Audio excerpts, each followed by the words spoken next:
அனைவருக்கும் வணக்கம். இந்த வீடியோவில் சாய்ஸ் ஃபில்லிங்கை ஒரு லைவ் டெமோவாக காமிக்க போகிறேன். லைவ் டெமோ அப்படின்னோடனே யோசிப்பீங்க, அதாவது இப்போ நான் காண்பிக்க போகிற இந்த ஸ்க்ரீனை நீங்கள் கவுன்சிலிங் டைமில் தான் பார்க்க முடியும். இப்போ நீங்கள் பார்க்க முடியாது. அந்த எந்த ஸ்க்ரீன் உங்களுக்கு கவுன்சிலிங் உங்களுக்கு தொடங்கி சாய்ஸ் ஃபில்லிங் அந்த 2-3 நாட்களில் உங்களுக்கு இருக்குமோ அது எப்படி இருக்குங்கிறத அதே ஸ்க்ரீனை இப்போவே நான் உங்களுக்கு காமிச்சு இந்த டெமோவை பண்ண போகிறேன். ஏன்னா ஏற்கனவே உங்களுக்கு சாய்ஸ் ஃபில்லிங் டெக்னிக்ஸ் அப்படின்னு சொல்லிட்டு நான் ஒரு வீடியோ போட்டிருப்பேன். அதில் முழுக்க எந்த மாதிரி சூஸ் பண்ணணும், எப்படி சாய்ஸ் பண்ணுறதுக்கு க்ரைட்டீரியா எடுத்துக்கணும், அந்த மாதிரி விஷயங்களை நான் உங்களுக்கு சொல்லியிருந்தேன். இது எப்படின்னு கேட்டிங்கனாக்கா ஃபிசிக்கலாக நம்ம எப்படி அதை ஹேண்டில் பண்ணணும், அந்த பேஜை எப்படி ஃபில்லப் பண்ணணும் அப்படிங்கிற கவனமாக செய்யணுங்கிற அந்த விஷயத்தை தான் இப்போ நான் இந்த லைவ் டெமோவில் பண்ண போகிறேன். இது பார்த்திங்கன்னா 3 இம்பார்ட்டண்ட் ஸ்டேஜஸ் சேர்ந்தது தான் இந்த சாய்ஸ் ஃபில்லிங். ஃபஸ்ட்டு பார்த்திங்கனாக்கா ஆட் ரிமூவ் சாய்ஸஸ், இது ஃபஸ்ட்டு ஸ்டேஜ். அடுத்த ஸ்டேஜ் பார்த்திங்கனாக்கா ரீஅரேஞ்ச் சாய்ஸஸ், இது செகண்ட் ஸ்டேஜ். அடுத்து சாய்ஸ் லாக், இது கிரிட்டிக்கல் ஃபைனல் ஸ்டேஜ். இந்த 3 ஸ்டேஜஸை தான் நீங்கள் அந்த 2 நாளில் செய்ய போகிறீங்க, சந்திக்க போகிறீங்க. அதை தான் நான் உங்களுக்கு இப்போ ஸ்டேஜ் பை ஸ்டேஜாக எக்ஸ்பிளைன் பண்ண போகிறேன். நீங்கள் பார்த்தீங்கன்னாக்கா உங்களுக்கு இப்போ நான் காட்டுற இந்த ஸ்க்ரீன் தான் அப்பியர் ஆகியிருக்கும். என்ன அப்பியர் ஆகிருக்கும் அப்படின்னு சொல்லி கேட்டிங்கனாக்கா, இந்த ஸ்க்ரீனில் நான் ஏற்கனவே சொன்ன மாதிரி எதுவும் நீங்கள் போய் ஃபில் பண்ணுறதுக்கு வேலையெல்லாம் எதுவுமே கிடையாது. இதில் மொத்தமும் அண்ணா பல்கலைக்கழகத்தின் கீழ் இருக்கிற அத்தனை கல்லூரிகளின் அத்தனை பிரான்ச்சஸும், அதில் ஒவ்வொரு கம்யூனிட்டி பிரிவுக்கு ஏற்ற மாதிரி எத்தனை இடங்கள் இருக்கு, நீங்க அந்த திரையில பார்க்கிற நேரத்தில் எத்தனை இடங்கள் இருக்குங்கிற விவரம் ஒட்டு மொத்தமாக கொட்டி கிடக்கும். நான் ஏற்கனவே சொன்ன மாதிரி OC, BC, BCM, MBC, SC, SCA, ST, இந்த அடிப்படையில் அந்த சீட்ஸ் விண்ணப்பிக்கப்பட்டு ஒட்டுமொத்த அத்தனை கல்லூரிகளின் அத்தனை பிரான்ச்சுகளின் இடங்களும் ஒரு கம்யூனிட்டி பிரிவு எவ்வளவு இருக்குங்கிறது இந்த ஃபுல் ஸ்கிரீன் உங்க கைக்கு வந்துடும். அதுதான் உங்களுக்கு அப்பேர் ஆகும். ஸோ அதுல இருந்து தான் சாய்ஸ் லிஸ்ட் அப்படிங்கிறத நீங்களாக தான் உருவாக்க போறீங்க. முழுக்க நீங்க உருவாக்குற சாய்ஸ் லிஸ்ட் தான். அப்போ ஃபர்ஸ்ட் ஸ்டேஜ், இப்போ இந்த ஸ்கிரீனை பார்த்த உடனே அங்கே மேலே உங்களுடைய பெயர், ரெஜிஸ்ட்ரேஷன் நம்பர், இந்த விஷயங்கள் எல்லாமே குறிப்பிடப்பட்டிருக்கும். கீழே நீங்கள் என்ன ஒரு ஹோம்ஒர்க் எப்படி பண்ணணும்னாக்க, இந்த சாய்ஸ் லிஸ்ட் இப்போ ஏற்கனவே ஒரு 400க்கும் மேற்பட்ட கல்லூரி, அதில் ஒவ்வொரு கல்லூரியிலையும் இத்தனை பிரான்ச்சஸ், அத்தனை பிரான்ச்சஸில் திரும்ப கம்யூனிட்டி பிரிவு அடிப்படை அப்படின்னு நீங்கள் சூஸ் பண்ணுறதுக்கு ஃபில்ட்ரேஷன் மெத்தட் அப்படின்னு முதல்ல அதுக்கான வசதி அங்கே கொடுத்துருக்காங்க. பார்த்தீங்கன்னாக்க ஃபஸ்ட்டு பார்த்தீங்கன்னாக்க டிஸ்ட்ரிக்ட் ஃபில்ட்ரேஷன் இருக்குது. நீங்கள் ஆல் டிஸ்ட்ரிக்ட்ஸ்னு போட்டு தேடுறதுனா தேடலாம். இல்லை இந்த நான் கோயம்புத்தூரில் தான் பார்க்குறேன், சென்னையில் தான் பார்க்குறேன், மதுரையில் தான் பார்க்குறேன்னு டிஸ்ட்ரிக்ட் பெயரை போட்டிங்கன்னா அப்போ உங்களுக்கு அதில் இருக்கிற கல்லூரிகள் மட்டும் ஃபில்டர் ஆகிடுது. செகண்டு, இல்லை நான் டிஸ்ட்ரிக்ட் எனக்கு ஒரு கிரைட்டீரியா கிடையாது, பிரான்ச்சை நான் கிரைட்டீரியா வச்சுக்கிறேன், அது எந்த டிஸ்ட்ரிக்டில் இருந்தாலும் பரவாயில்ல அப்படின்னு சொல்லி நினச்சிங்கனாக்க செகண்ட் ஃபில்டர் பிரான்ச் வாரியா, நான் கம்ப்யூட்டர் சயின்ஸ் மட்டும் தான் தேடுறேன், மெக்கானிக்கல் மட்டும் தான் தேடுறேன், இசி மட்டும் தான் தேடுறேன்னீங்கனாக்க அந்த செகண்ட் ஃபில்டரான பிரான்ச் ஃபில்டரை நீங்கள் போட்டுக்கலாம். மூணாவது ஃபில்டர் காலேஜ்னு போட்டிருக்காங்க. காலேஜ் கோடு. ஏன் காலேஜ் கோடு முக்கியம்னாக்க, ஒரே பெயரில் கிட்டத்தட்ட இருக்க மாதிரி நிறைய கல்லூரிகள் இப்பெல்லாம் இருக்கு. அப்ப நீங்க குறிப்பிட அந்த காலேஜோட கோடு என்னங்கிறத முதல்ல அந்த இன்ஃபர்மேஷன் புக்லெட்டில் பார்த்துங்க. காலேஜ் கோடுங்கிறது வெரி வெரி இம்பார்ட்டன்ட். அடுத்த கிரைட்டீரியா காலேஜ் நேமை வச்சு தேடலாம் நீங்க. ஸோ அது ஸோ இத்தனை ஃபில்டர்ஸ் உங்களுக்கு இருக்கு. இந்த ஃபில்டரை யூஸ் பண்றது எப்படிங்கிறது தான் நீங்க பிரைமரியா முதல்ல கவனிக்க வேண்டிய விஷயம். பட் என்ன அப்படின்னா, இதுல ஒண்ணு புரிஞ்சுங்க, மோர் தென் ஒன் ஃபில்டரும் போட முடியும். மோர் தென் ஒன் ஃபில்டர் எப்படி தெரியுங்களா? பிரான்ச்ல கம்ப்யூட்டர் சயின்ஸ் வேணும், ஆனா கோயம்புத்தூர் டிஸ்ட்ரிக்ட்ல எனக்கு வேணும் அப்படின்னா நீ இங்க ஒரு ஃபில்டர் அங்க ஒரு ஃபில்டர் போட்டு பண்ணலாம். இந்த ரெண்டையும் போட்டுட்டு அதுல ஒரு குறிப்பிட்ட கல்லூரி அப்படின்னு போட்டீங்கன்னா அதுவும் வந்துடும். ஸோ மல்டிபிள் ஃபில்டர்ஸ் நீங்க யூஸ் பண்ண கவனமா இருக்கணும். என்னன்னாக்க சம்டைம்ஸ் இந்த ஃபில்டரை லாக் பண்ணிட்டு ஏன்னா இது வரலையே அது வரலையேன்னு தடுமாறிட்டு இருப்போம். அப்ப அங்க கிளியர் ஃபில்டர்னு ஒன்று மேல இருக்கு பாருங்க.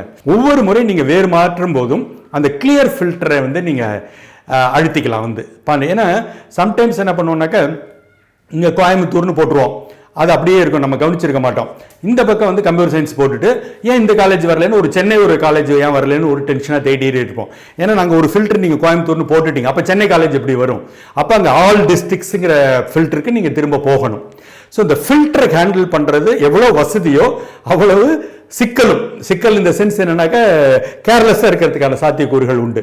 ஸோ அதனால் அதே மாதிரி தான் இப்போ நீங்கள் வந்து ஒரு கம்ப்யூட்டர் சயின்ஸ்னு ஃபில்டர் போட்டிருப்பீங்க, திடீர்னு அந்த காலேஜ் ஒரு குறிப்பிட்ட காலேஜ் பேரை போட்டு தேடுவீங்க, இந்த காலேஜில் நான் சேர்ந்தால் நல்லா இருக்குமேனு. அதில் ஏன் மெக்கானிக்கல் காமிக்க மாட்டேங்குது, அதில் ஏன் சிவில் காமிக்க மாட்டேங்குது, டென்ஷன் ஆகிட்டு இருப்பீங்க. ஒன்றும் இல்லை, நீங்கள் கம்ப்யூட்டர் சயின்ஸ்னு ஃபில்டர் அங்கே போட்டிருக்கிறீங்க. அப்போ கிரைட்டீரியா ஒன்று மாற அடுத்த ஃபில்டர்ஸை நம்ம எடுத்து விட்டுறணும். உதாரணமாக ஒரு குறிப்பிட்ட கல்லூரி தேடுறீங்கன்னாக்க இந்த டிஸ்ட்ரிக்ட் ஃபில்டர் ஆல் டிஸ்ட்ரிக்டாக இருந்துடலாம், பிரான்ச் வந்து ஆல் பிரான்ச்சஸாக இருந்துடலாம். இல்லை ஒரு குறிப்பிட்ட பிரான்ச் தான் தேடுறீங்கன்னா மற்ற ஃபில்டர் எடுத்து விட்டுறலாம். ஸோ இந்த ஃபில்டர்ஸை ஹேண்டில் பண்ணுறது அப்படிங்கிறது ஒரு மிக மிக மிக முக்கியமான ஒரு விஷயம். பட் இந்த ஃபில்டர்ஸுங்கிறது நமக்கு வந்து ஒரு வசதி, அதை புரிஞ்சுங்க. இந்த ஃபில்டர்ஸ் எப்பவுமே நமக்கு வசதி. ஏன்னா நான் ஒரு ஆப்ஷனில் வந்து இதை நம்ம இத்தனை பிரான்ச்சுக்கு தேடுறது அவ்வளோ ஈஸி கிடையாது. அதனால் ஃபில்டர்ஸை பயன்படுத்துங்க, அதை நான் தப்பு சொல்ல, பட் கவனமாக கையாளுங்க. சரி, ஒன்ஸ் இந்த ஃபில்டர்ஸை பயன்படுத்தின பிறகு அடுத்து என்னென்னா இந்த க்ரீன் பட்டனில் ஆட் அப்படின்னு இருக்குது, ஆட் பண்ணிகிட்டே போங்க. இப்போ நீங்கள் எதுவுமே ஃபைனலைஸ் பண்ணல, பயப்படவே வேண்டாம். இது எப்படின்னு கேட்டிங்கன்னா, ஒரு இ-காமர்ஸில் ஆன்லைன் சைட்லேயோ இதில் எல்லாம் போயிட்டு ஏதாவது சம்திங் விலைக்கு வாங்குறோம் பாருங்க, அது மாதிரி விலைக்கு வாங்கும்போது ஆட் டு த பேஸ்கெட்னு வரும், ஆட் டு கார்ட்னு வரும். அப்போ ஒரு 10 பொருள்களை நம்ம வந்து அதில் தூக்கி உள்ளே போட்டுக்கிட்டே இருப்போம். அப்புறம் கடைசியாக ரிவ்யூ பண்ணிட்டு இல்லை இது வேண்டாம், இது விலை அதிகமாக இருக்குதுன்னு கழட்டி விட்டு என்ன வேணுமோ அதை மட்டும் வாங்குவோம். கிட்டத்தட்ட அதே மெத்தடு தான். ஸோ இங்கே நீங்கள் கார்ட்டில் ஹாட் பண்ணிக்கிட்டே போயிட்டே இருக்கிறீங்க. ஆடுன்னு நீங்கள் 50 கொடுங்க, 100 கொடுங்க, 150 வேணாலும் கொடுங்க, ஆடு நீங்கள் கொடுத்துக்கிட்டே இருப்பீங்க.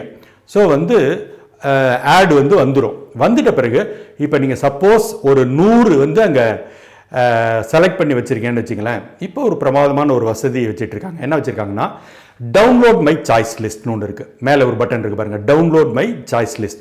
அதை அழுத்தினீங்கன்னா இப்போ நீங்கள் போட்டிருக்கிறது வந்துடும் இல்லையா.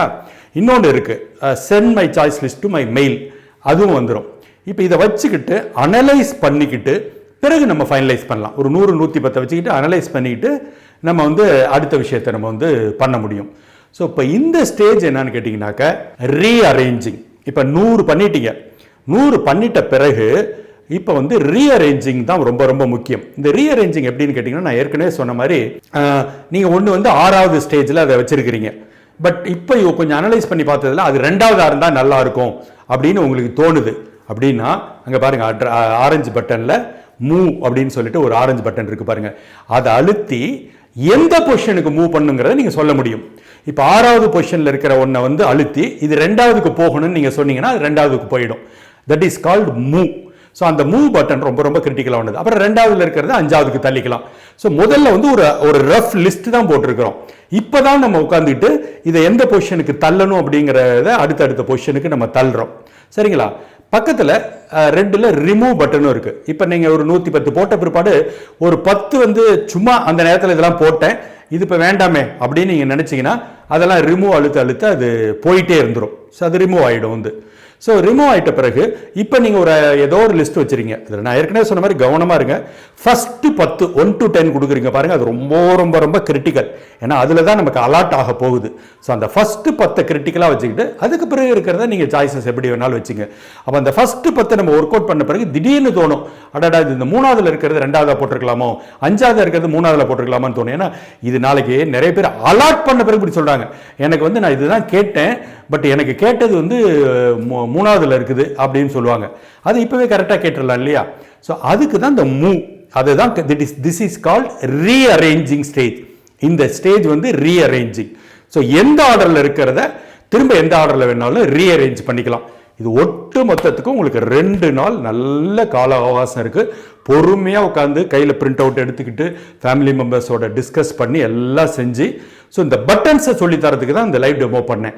ஆடு, ரிமூவ், ஆர்கனைசர், இந்த ரீஅரேஞ்ச், இந்த விஷயங்களை நம்ம கவனமாக கையாளணும். வேறு ஒன்றும் இல்லை, எல்லாத்தையும் கையாண்டுட்டு அந்த லாஸ்ட் டேட் லாஸ்ட் டைம் 5 மணி வருதுன்னா 5 மணி வரைக்கும் உட்காந்துட்டு இருக்காமல் கொஞ்சம் முன்னதாகவே லாக் சாய்ஸ் நீங்கள் கொடுக்கணும். லாக் சாய்ஸ் கொடுத்தா தான் வந்து அது லாக் ஆகும். சரி, லாக் சாய்ஸ் கொடுக்காம விட்டா என்ன ஆகும்னு ஒரு கேள்வி கேட்கலாம்ல. நீங்கள் கடைசியாக என்ன ஸ்டேஜில் வச்சுருக்கீங்களோ அது லாக் ஆகிக்கும், அவ்வளோதான். வேறு ஒன்றும் பெரிய தப்பு நடந்துடாது. நீங்கள் ஒரு 110 போட்டு வச்சுருக்கிறீங்க, ஆனால் லாக்கு கொடுக்க மறந்துட்டீங்க, அது லாக் ஆகிக்கும், அவ்வளோதான். அதர்வைஸ் நீங்கள் வந்து இந்த கரெக்ட் டைமில் லாக் கொடுத்துடணும். லாக் சாய்ஸ் இதுதான் ஃபைனல் ஸ்டேஜ். இந்த லாக் சாய்ஸ் கொடுத்துட்ட பிறகு ஃப்ரீஸ் ஆகிடலாம். பிறகு அவங்க வந்து ஒரு நாள் டைம் எடுத்துக்கிட்டு உங்களுக்கு டென்டேட்டிவ் அலாட்மெண்ட் அனுப்புவாங்க. அந்த டென்டேட்டிவ் அலாட்மெண்ட்டில் நீங்கள் அதை உடனே ஒத்துக்கலாம், இல்லை அப்போர்ட் மூமெண்ட்டு போகலாம். இந்த அப்போர்ட் மூமெண்ட் என்னென்னு கேட்பீங்க, அதை நல்லா விரிவாக விளக்கி உனக்கு தனியாக ஒரு வீடியோ நான் போடுறேன். பிறகு final allotment order. I think choice filling technically இதை நான் தெளிவாக உங்களுக்கு அந்த ஸ்க்ரீன் காமிச்சது நல்லா புரிகிற மாதிரி சொல்லியிருக்கேன்னு நினைக்கிறேன். இதை தாண்டி உங்களுக்கு டவுட்ஸ் இருந்தால் கமெண்ட் பாக்ஸில் கேளுங்க, நான் ஆன்சர் பண்ணுறேன். மற்றபடி இந்த வீடியோ பயனுள்ளது நினச்சிங்கன்னா உங்கள் நண்பர்களுக்கு ஷேர் பண்ணுங்கள். நண்பர்களும் அவருடைய பெற்றோர்களும் பயனடையட்டும். மென்டார் ரமேஷ் பிரபா இதுவரை சப்ஸ்கிரைப் பண்ணலையா, உடனடியாக சப்ஸ்கிரைப் பண்ணுங்கள். நன்றி, வணக்கம்.